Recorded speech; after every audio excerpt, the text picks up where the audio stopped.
Sharms today, brother. Woo! Honey pack challenge. All right, what is happening, boys? We're going to do a mic'd up session because there were people in the gym.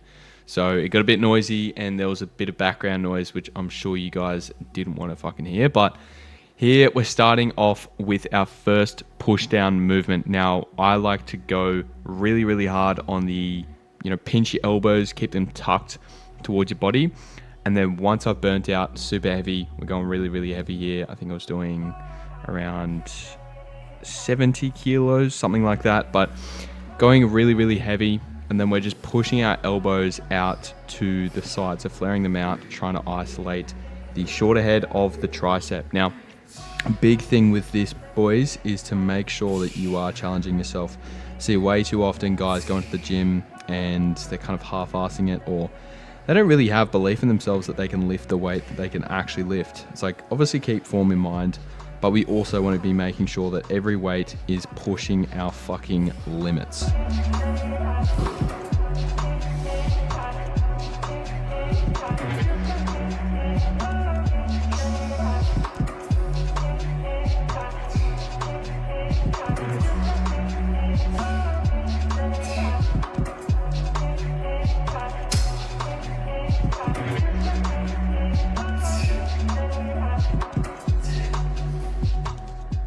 Now, once we have actually smashed those triceps out, we're moving on to our first bicep movement, the preacher easy bar curls. These bad boys are elite for burning out the biceps, isolating that movement.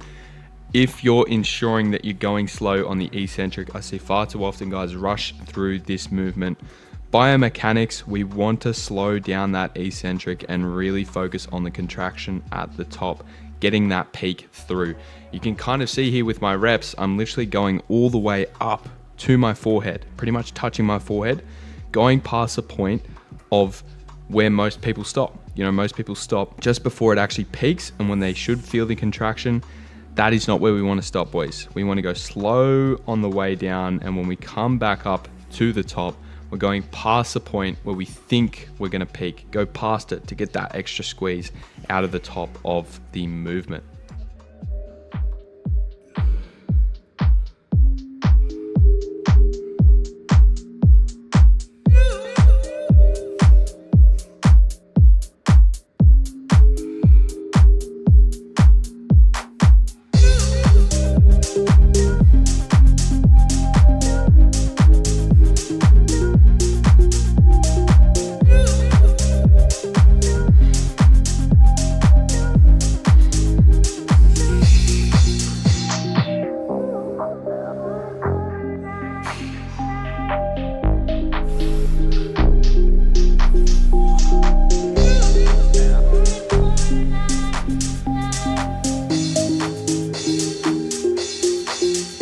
Alrighty, boys, for our second tricep overhead movement, I believe you need 2 tricep movements on a successful arm day.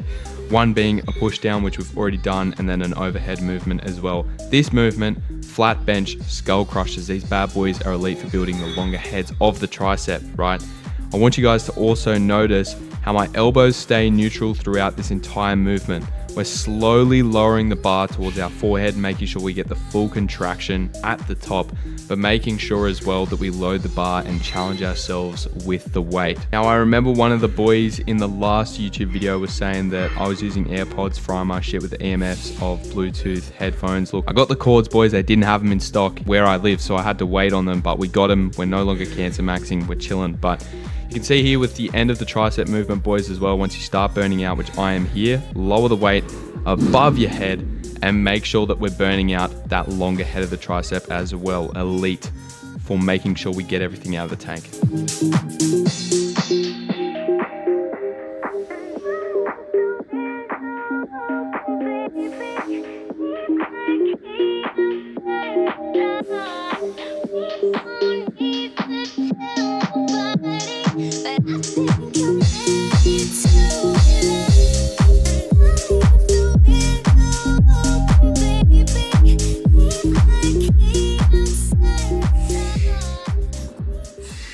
second bicep movement. So this one is one of my favorites purely because it isolates your biceps so much to the point where you literally cannot compensate with any other part of your body, right?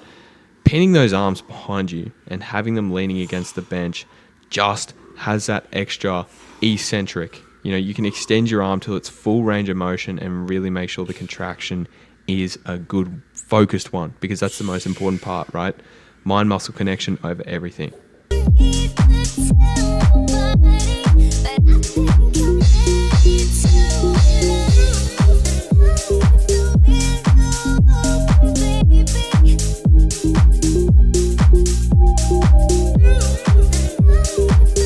Now for our shoulders, boys, usually I'm doing some form of press as my first exercise on my shoulders and arms day. But today my shoulders were feeling a little bit cooked from AFL and some other things that were going on with training and whatnot. So I threw in some raises, front raises first and foremost, really burning out the front delts, alternating between the two. Literally getting partials. I think a lot of people kind of misinterpret partials for incorrect form. I completely beg to differ. I think that just throwing up the weight in general, if you're starting to burn out, is super important.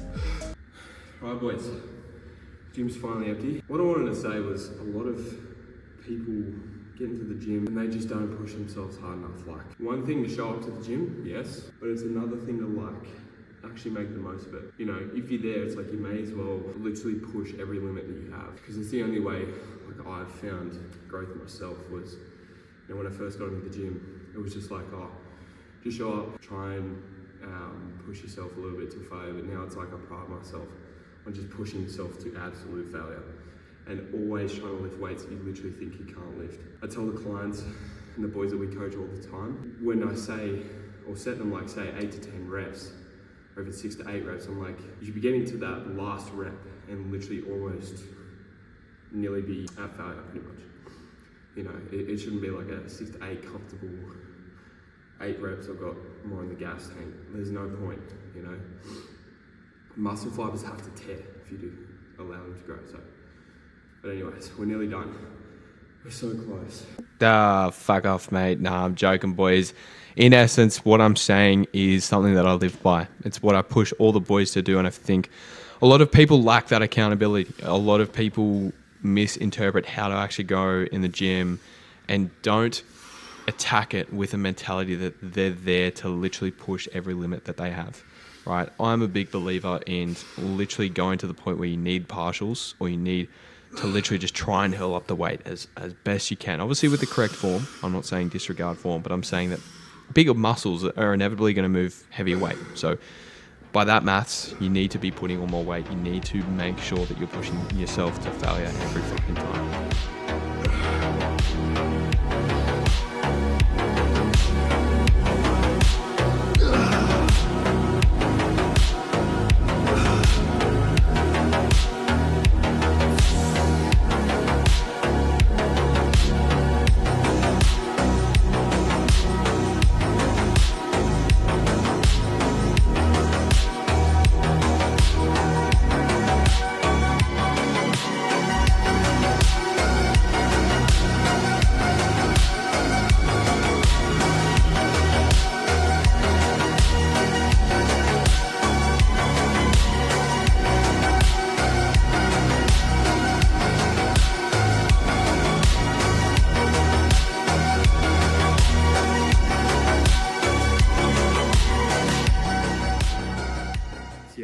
That is the shoulders and arms done.